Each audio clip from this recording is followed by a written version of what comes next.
Is a KDKA-TV News special report. As expected, a 9 o'clock press conference is getting underway right now. Let's go to the podium right now where U.S. Attorney Scott Brady leading off one of 7 speakers who will be addressing the media.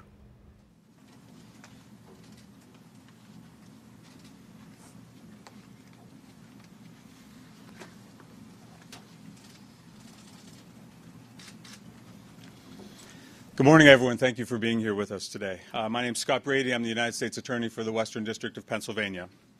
On behalf of Attorney General Jeff Sessions and the entire family of the United States Department of Justice, we want to offer our most heartfelt condolences and prayers to the victims of yesterday's senseless acts of hatred and violence, to the families and friends, and to Pittsburgh's Jewish community and to the larger community of Pittsburgh. The Jewish community of Pittsburgh is one that we as Pittsburghers treasure. It's an important part of the cultural and social identity of Pittsburgh. And so this was an attack upon our neighbors and upon our friends, and one that we felt very deeply. The fact that this attack took place during a worship service makes it even more heinous. A place of worship is a sacred place. It's a place of peace and a place of grace. It's a place where a community comes together to celebrate that they hold most dear and most sacred. And this, of course, is our first freedom as a people. So today, all over Pennsylvania, men and women in similar places of worship are in prayer for our Jewish brothers and sisters. So today we stand together as a community that rejects hatred and violence, a community where neighbors respect neighbors, where we embrace our religious diversity and we celebrate our differences. And together we mourn those whose lives were lost, and we begin the healing process. I want to commend the courageous police officers and SWAT teams who responded to the scene. They are truly heroes who, without hesitation, without concern for their own safety, ran toward gunfire to protect innocent victims.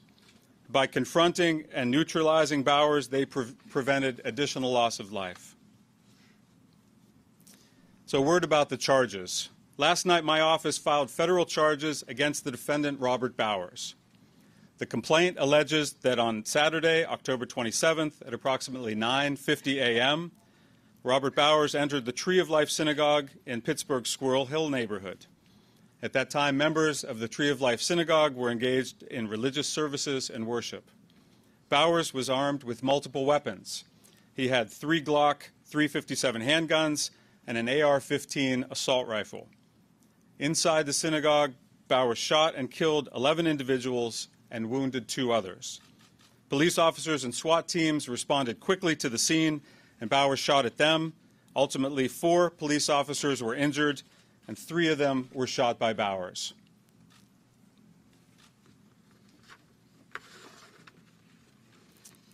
During the course of his deadly assault on the people of the synagogue, Bowers made statements regarding genocide and his desire to kill Jewish people. After a standoff with police, Bowers eventually surrendered and remains in federal custody today. So our complaint charges Bowers with 29 separate federal crimes. There are 11 counts of murdering victims who are exercising their religious beliefs. There are 11 counts of using a firearm to commit murder, and each of these counts is punishable by death. The final 7 counts are based upon the harm inflicted by Bowers upon the brave police officers who, in trying to stop Bowers' rampage, put their own lives in danger. 3 of these brave men were shot by Bowers.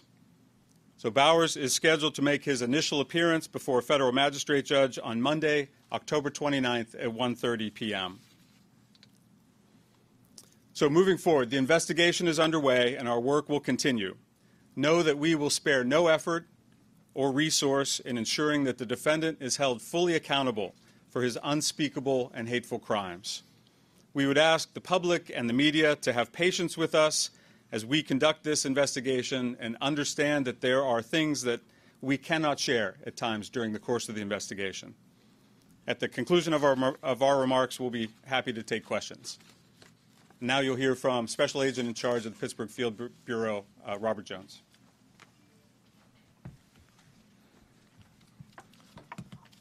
Thank you, Scott. Last night at approximately 9 p.m., Robert Bowers was formally taken into federal custody following the issuance of an arrest warrant by a federal magistrate judge here in the Western District of Pennsylvania. He is presently still in the hospital following surgery and under guard. At this point, we have nothing to indicate that Bowers had accomplices, but again, we are in the early stages of this investigation. Our hearts continue to go out to the families of the victims of the Jewish community here in Pittsburgh last evening after some difficult work by the medical examiner's office. All 11 victims were positively identified and next of kin notification took place.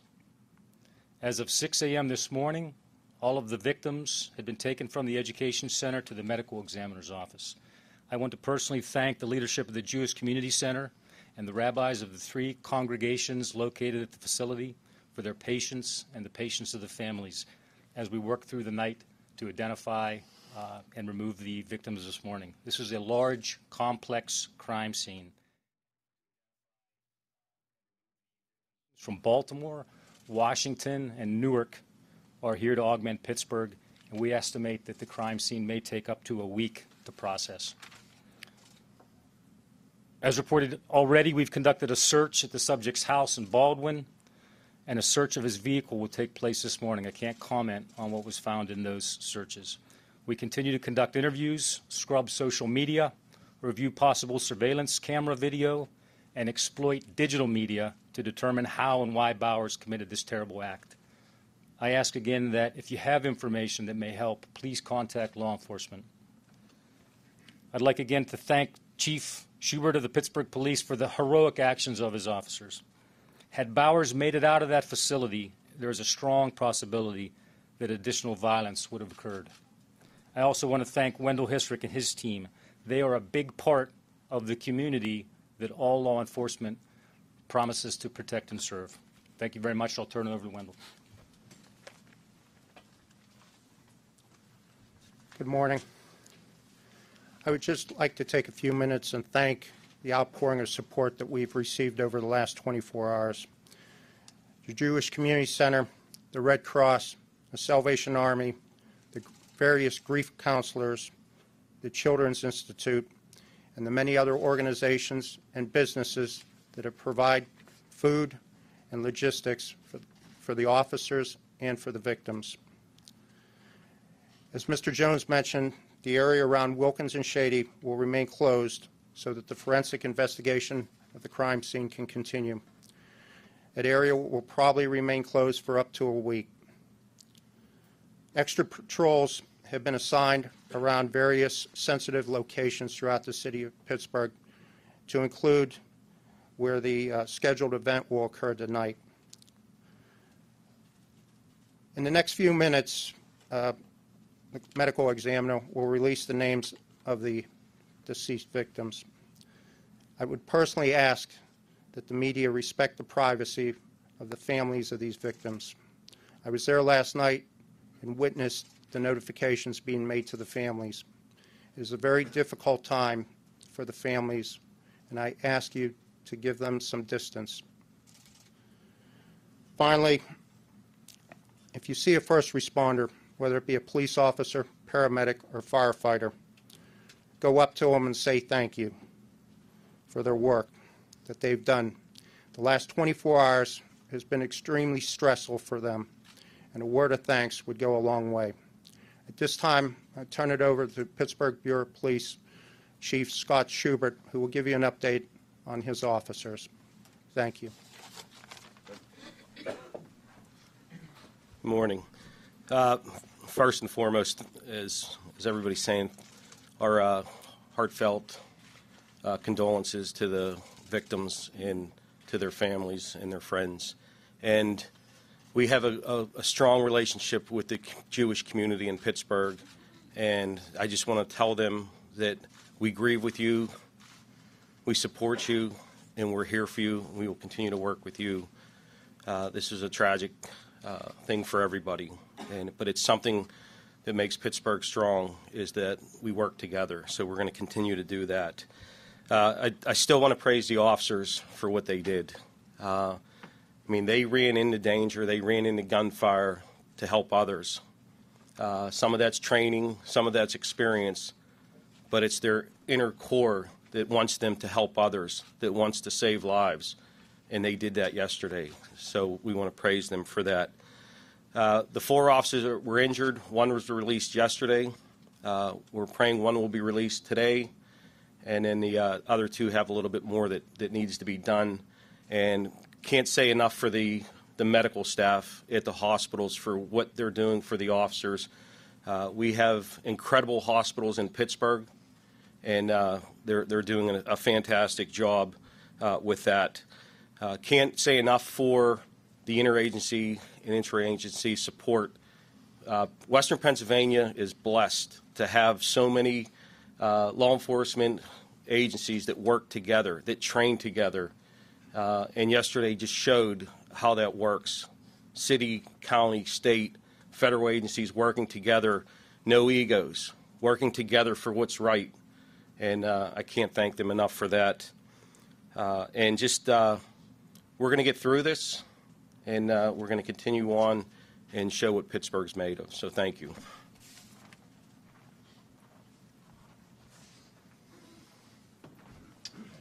Good morning. I'm Dr. Carl Williams. I'm the medical examiner, chief medical examiner of Allegheny County. And again, I want to reiterate what everybody said so far, which is we, in my office, extend our deepest sympathies and condolences to the families. I met with them last night during the process of identification, and there's no words to express the sympathy that they need. Yesterday evening at the synagogue, we entered the synagogue and identified all 11 victims before they were removed and brought from the synagogue last night to my office. We've been involved with 4 rabbis from the synagogue and elsewhere. They can have a continued presence at my office during the process. I'm going to give you the names of the victims now, and these will be available to you afterwards. 75-year-old Joyce Feinberg of Oakland, 65-year-old Richard Gottfried of Ross Township, 97-year-old Rose Mallinger of Squirrel Hill, 66-year-old Jerry Rabinowitz of Edgewood, 59-year-old Cecil Rosenthal of Squirrel Hill, 54-year-old David Rosenthal. David and Cecil Rosenthal were brothers. 84-year-old Bernice Simon of Wilkinsburg. 86-year-old Sylvan Simon of Wilkinsburg. Bernice and Sylvan were husband and wife. 71-year-old Daniel Stein of Squirrel Hill. 88-year-old Melvin Wax of Squirrel Hill. And 69-year-old Irving Youngner of Mount Washington.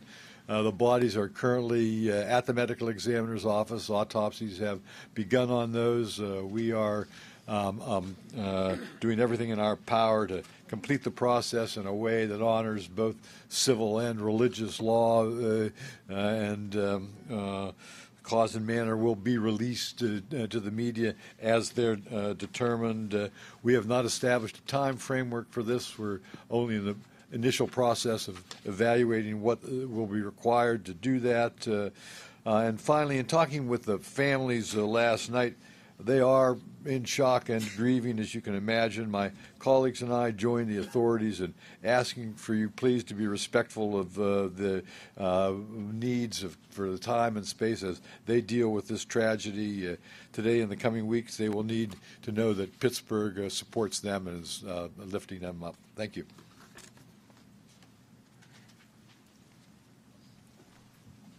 Hi, I'm Jeff Finkelstein. I'm the president and CEO of the Jewish Federation of Greater Pittsburgh.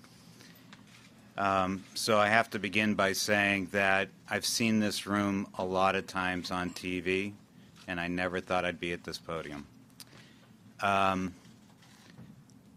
This is an awful, awful period for our Jewish community, and especially for the families who've been affected.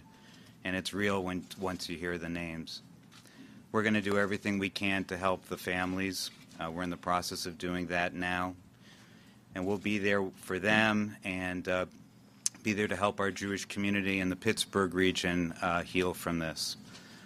I want to echo a lot of the thanks and gratitude that people have already expressed to local law enforcement, to the FBI, to the DHS, the Salvation Army, the Red Cross, who've all been there with us yesterday at the JCC. I want to thank my colleagues at the Jewish Community Center and Jewish Family and Children's Service especially for really stepping in to work with the families. And you know, we will definitely we'll get past this and be a strong Jewish community like we've always been. Thank you. I'm going to ask the mayor to come up now. Thanks, Joe. Pittsburgh's a strong town. We are a resilient city. We have been knocked down, and we've found ways to stand back up. And we've always done it in one way, by working together. To the victims' families, to the victims' friends, we are here as a community of one for you. We will be here to help you through this horrific episode. We'll get through this darkest day of Pittsburgh's history by working together. Squirrel Hill is the most diverse neighborhood in all of Western Pennsylvania. People choose to live there because of the diversity of the community. The Jewish community is the backbone. It is part of the fabric of Pittsburgh, and we will be there in all communities to support our friends in the Jewish community. We, as I stated, have been knocked down before, but we've always been able to stand back up because we work together. And I have to take a moment to thank those that spoke earlier. The effort that was put in across multi-jurisdictions, from the federal to the state to the county to the local, was something that we should all be proud of. The fact that we were able to work together as one community, suburban medics coming in voluntarily to take on different areas of our city because all of our medics were at the scene. Our medics deciding on their day off to voluntarily come in to fill 7 additional ambulances to back up our officers and the officers who came from surrounding counties. The federal agents and the state troopers and the county officers all working together in order to be able to make sure an episode that will forever go down in the history of this city as one of the worst moments that we have experienced was able to be lessened because of that coordination. And to those that are standing behind me who spoke earlier, the professionalism that was exemplified through their leadership was something that we needed at our darkest time.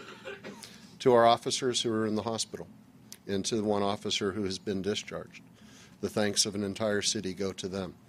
Their sacrifice and their knowing of the danger that they put themselves in order to be able to protect others is something, when they put on that uniform, that we should understand the sacrifice that they make. And to their family members, this city will be behind and there to support you in anything that you may need. And finally, to those that are not familiar with Pittsburgh, to those who have given their words of not only confidence but support to Pittsburgh from around the world, around this nation, and around this state, thank you. We know that we as a society are better than this. We know that hatred will never win out, that those that try to divide us because of the way that we pray or where our families are from around the world will lose. And in Pittsburgh, we're pragmatic, and we find solutions to problems. We will not try to rationalize irrational behavior. We will not try to figure out ways in order to lessen the degree of crimes such as this. We will work to eradicate it. We will work to eradicate it from our city, from our nation, and our world. Hatred will not have a place anywhere, and we will work locally to make those changes happen, and we will work with partners around this country and around this world to make sure that it ends. I want to thank again all of those in this room, the elected officials who are gathered, those that have worked on the front line of public safety, those that worked within public works and other parts of government in order to be able to assure the safety of our people. And we'll open it up to questions at this time. Yes, officer injured. 3 were injured by the suspect. I think it's just either flying glass or a bullet fragment that ricocheted off something. Is there any indication that the alleged shooter had paced out the synagogue or had any familiarity with it before Saturday? We don't have any information on that at this point. Was the weapon used in the shooting the AR-15? No, that all the weapons he brought into the facility with him were used. Scott, a lot of people have asked if this is a case of domestic terrorism. Can you speak to that? We are treating this as a hate crime. As Special Agent in Charge Jones said, there's no indication that he's working with anyone else, and so we have charged it and are treating it as a hate crime, but continue to investigate. And just to elaborate, the distinction of domestic terrorism would need to involve what? The distinction between a hate crime and domestic terrorism is hate crime is where an individual is animated by a hatred or certain animus toward a person of certain ethnicity or religious faith, and it becomes domestic terrorism where there is an ideology that person is then also trying to propagate through violence.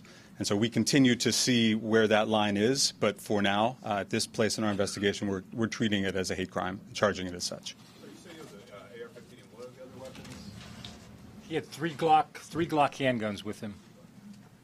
The first 2 officers who confronted the suspect, could you clarify where that occurred? Was it outside the building? And have you determined whether or not the shooting inside he had done the shooting he was going to do, or there was potential for more shooting outside?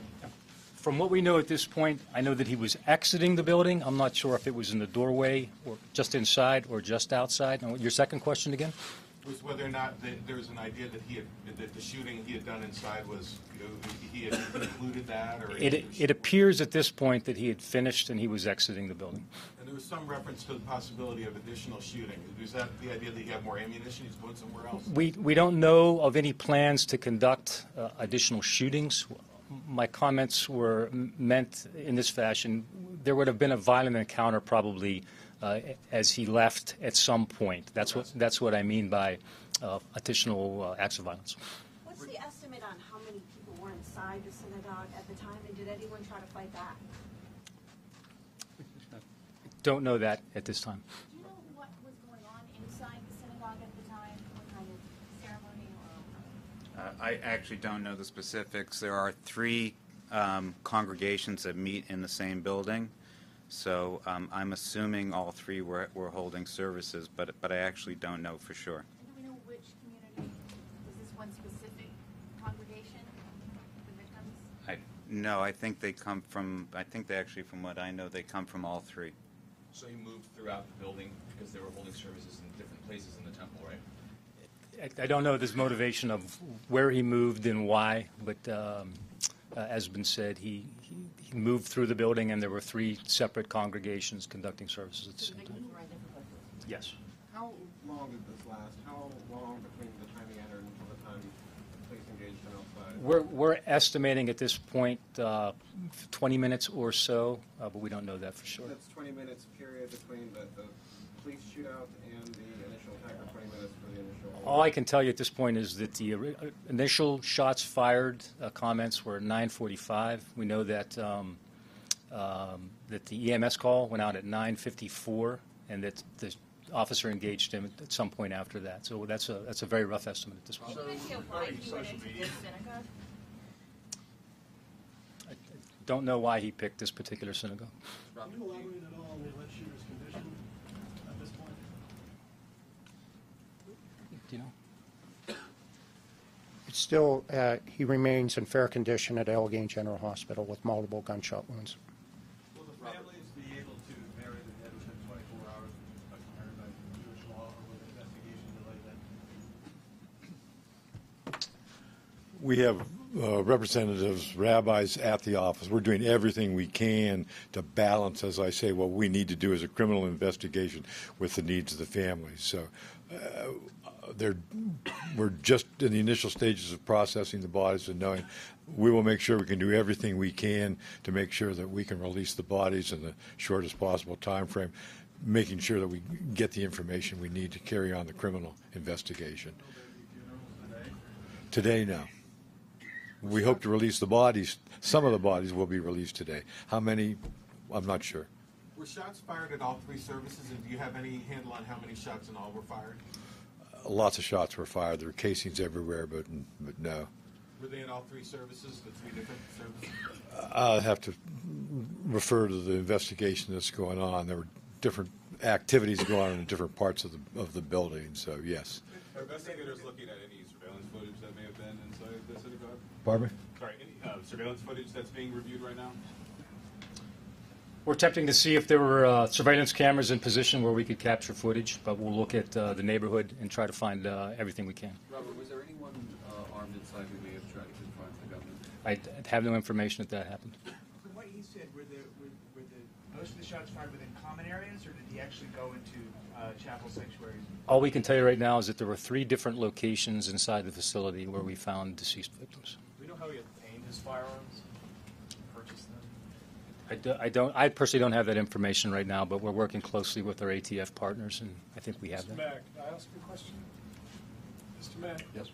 In learning a lesson from this appalling tragedy, is it not time for the political classes to get together and talk about getting the gun out of American society?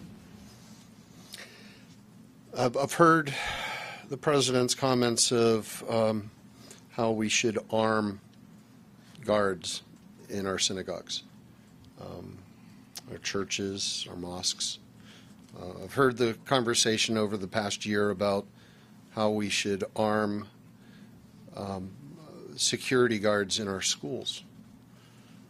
We're dealing with irrational behavior. There is no way that you can rationalize a person walking into a synagogue during services and taking the lives of 11 people. We shouldn't be trying to find ways to minimize the dangers that occur from irrational behavior. We should be working to eliminate irrational behavior in the empowerment of people who would seek to cause this type of carnage from continuing. I think the approach that we need to be looking at is how we take the guns, which is the common denominator of every mass shooting in America, out of the hands of those that are looking to express hatred through murder. Last question. Mr. Mayor, Question for what do you Police think Chief of, Schubert? Sorry, go ahead. Mr. Mayor, what do you think of the international attention that we're getting, and how do you think that it's going to affect the midterm election? I have no idea how it affects elections, but I will say this, that the outpouring of love and support for Pittsburgh is incredibly appreciated during this time. And there is a commonality throughout the world of people who have had enough of this type of hate based upon somebody's practice of religion or somebody's national origin. There is an outpouring that is being heard through the people of Pittsburgh right now of where people want to see society move towards. And it is not about finding ways to divide us. It is about finding ways that unite us through our commonality as humans. Let this horrific episode be another mark in the march of humanity towards recognizing that we are all one. Thank you.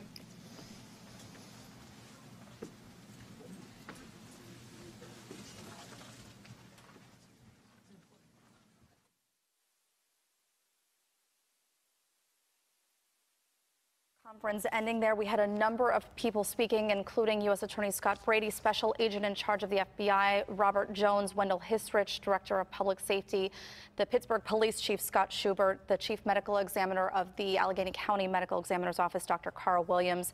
We also heard from Mayor Bill Peduto and the CEO of the Jewish Federation of Greater Pittsburgh, Jeffrey Finkelstein. A lot of information obviously coming out. Some of it we had heard yesterday as the story was unfolding and developing. Some of it is brand new.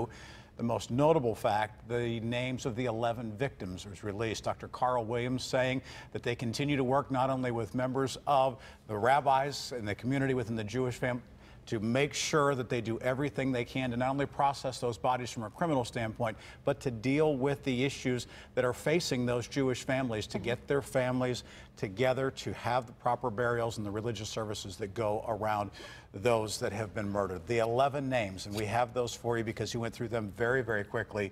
They begin with a woman. Joyce Feinberg, 75 years old, from Oakland. Richard Gottfried, 65 years old, from Ross Township. Rose Mellinger, 97 years old, from Squirrel Hill. Jerry Robinowitz, 66 years old, from Edgewood. Cecil Rosenthal, 59 years old, from Squirrel Hill, and his brother, also fatally shot, David Rosenthal, 54 years old, also from the Squirrel Hill neighborhood. In addition to those two brothers who were killed, a husband and wife, Bernice and Sylvan Simon. Bernice, 84, Sylvan, 86. They are from Wilkinsburg. Daniel Stein, we had told you about him. We knew from his family that he had been killed in this, 71 years old. He's from Squirrel Hill. An 88-year-old, Melvin Wax, also of Squirrel Hill, and from Mount Washington, Irving Younger, 69 years old. So 2 brothers, a husband, wife. Among those, 8 men and 3 women killed in the synagogue shooting in Squirrel Hill Saturday. Among the comments that we heard specifically about Robert Bowers being taken into custody, we now know that he is still in the hospital. He is in fair condition with several gunshot wounds under guard there at the hospital. We also heard several of the officials speaking about the first responders who ran into danger yesterday morning when they heard that gunfire, putting their own lives at risk to help others. Police Chief Scott Schubert saying Western Pennsylvania is blessed to have so many law enforcement officers who work together, who train together. And he said that yesterday there were no egos, working together for what is right. Because it's what they train for, and that they train together specifically for these sorts of situations. Also talking about people who were not scheduled to work yesterday, who came from the suburbs, came from the outer lying areas of Allegheny County in Western Pennsylvania to be a part of the solution to what was a deadly problem on Saturday. Jeffrey Finkelstein of the Jewish Federation of Greater Pittsburgh says that things become very real now that you hear those names. It was one thing to hear that it's 8 men and 3 women, but when you find out that one of them is Ms. Feinberg, that one of them is Mr. Gottfried, that you start to hear these names will resonate with Pittsburghers because they know them, or they know family members, or they know that was my neighbor, that was someone that I went to temple with, that was someone who I know. So that is the big thing, is that the Jewish Federation doing everything to say that they will be there to help during this horrific time of need in the Jewish community. And Rick, you just kind of mentioned this too, but Dr. Carl Williams, the Chief Medical Examiner, saying that autopsies have begun on those 11 victims. They are working to honor both civil and religious law as they continue those autopsies. He also went on to say that in talking last night, they are in shock and grieving, as you can imagine. They will need to know that Pittsburgh supports them and lifts them up. And we have certainly heard messages of support, not only here in Pittsburgh, but across the world. Important to point out, there is a very important phone number that we right now. It is the hotline that has been set up for any questions that are coming in from family members. Now that next of kin has been notified, they knew before we told you these names. That's an important thing to point out, but that number is 412-432-4400, 412-432-4400. This is the victim family member hotline. If you have a family member who is involved in this, you can call to find out any information, to ask whatever questions you want, as well as the Victims Assistance Center that's being set up with grief counselors and representatives from the Red Cross. Write this number down. You may not need it right now. You may not need it for a couple of days. It may be later in this week that you need it. It's an important number, 412-432-4400. We learned out of this press conference that the suspect, Robert Bowers, was armed with 3 Glock handguns and AR-15. The special agent in charge of the FBI, Robert Jones, says that he believes had Bowers made it out of the facility, there's a strong possibility that more violence would have occurred. And he was saying that statement to praise the officers who went in there and did their job. Yeah, not saying that there was anything else. They don't have any evidence that suggests that there was another attack that was imminent, perhaps in another part of Pittsburgh or even somewhere else. Simply saying that as he was coming out, had used all 4 weapons inside the building. They fully expect that he would have engaged police officers and anybody who else may have been in the street.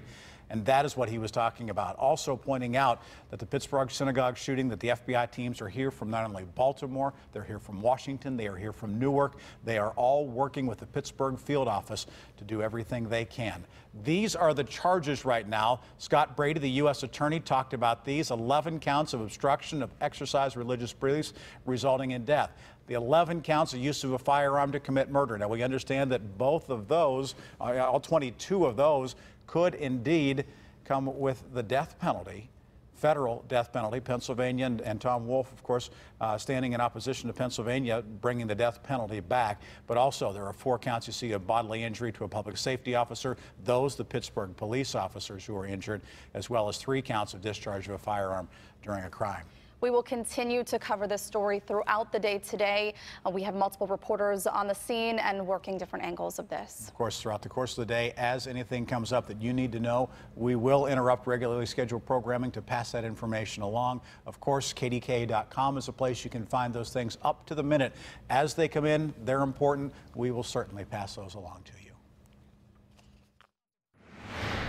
This has been a KDKA-TV News special report.